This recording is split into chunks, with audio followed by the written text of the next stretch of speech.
Welcome to another edition of Popular Poetry, where our guests read poems of their choice before an invited audience here in Birmingham Studio Theatre.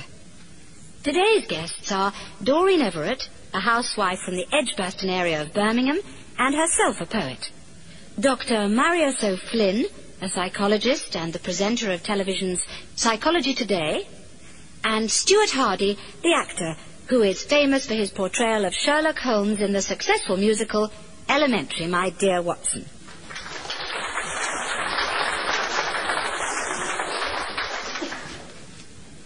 We'll start with Stuart Hardy.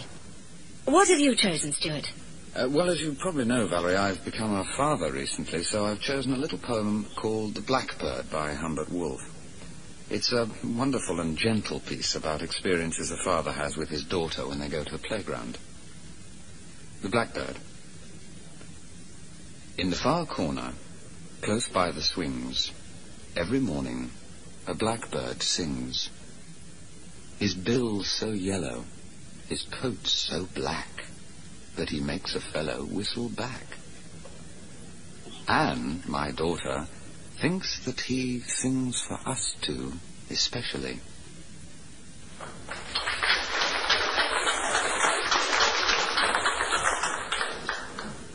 Thank you, Stuart Hardy, for The Blackbird by Humbert Wolff. Now, Doreen Everett, what have you got for us? Well, Valerie, my poem is entirely different. The mood is completely different. This is a very well-known poem called Not Waving But Drowning by Stevie Smith. It's a poem about loneliness. Although people may think you are happy and full of life, you can be desperately lonely. Like the man in this poem. The people think he's waving from the water, but actually he's drowning. I think it's very powerful. Yet it is.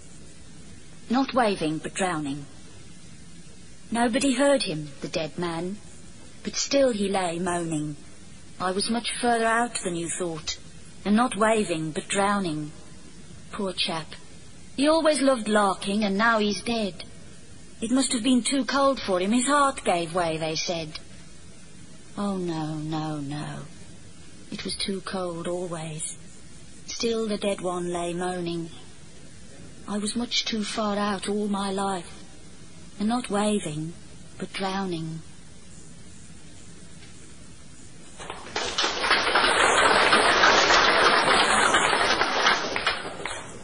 Thank you very much, Doreen, for choosing Not Waving But Drowning by Stevie Smith. And now, Dr. Marius O'Flynn, what have you got for us today? I've chosen a poem called The Blade of Grass. It's by Brian Patton. I've chosen this poem because it reminds me that some of the most beautiful things in life are the simplest. The poem tells us not to forget the simple purity of nature. A blade of grass.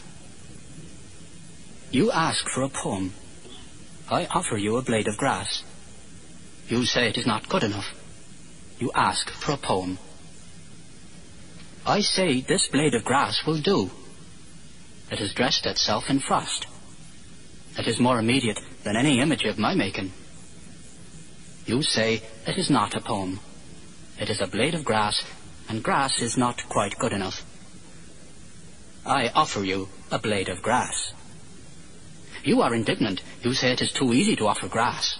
It is absurd. Anyone can offer a blade of grass. You ask for a poem.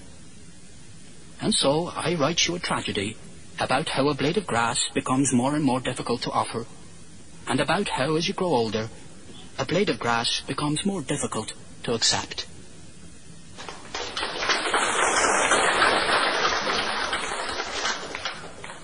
A Blade of Grass by Brian Patton. And that brings to an end today's edition of Popular Poetry.